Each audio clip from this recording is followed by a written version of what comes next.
哪些表现提示儿童有诊断咳嗽变异性哮喘的可能？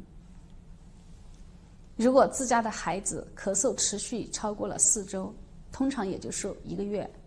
而且呢，他咳嗽的时间常常是在夜间，特别是下半夜睡着的时候出现咳嗽，或者是清晨发作，或者是白天运动以后呢进行一个发作或者加剧。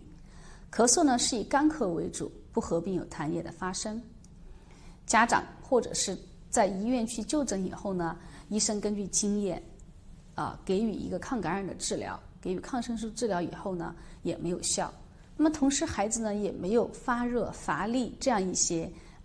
感染的这样一些征象。那么这个时候呢，我们就需要高度警惕这个孩子是不是有了咳嗽变异性哮喘的可能。那么可以到专业的医疗机构呢进行一个肺功能的检测，必要时候呢在医生的指导下进行一个抗哮喘药物的一个诊断性的治疗。如果诊断性的治疗是有效的，同时呢也除外了其他的引起咳嗽的一些常见的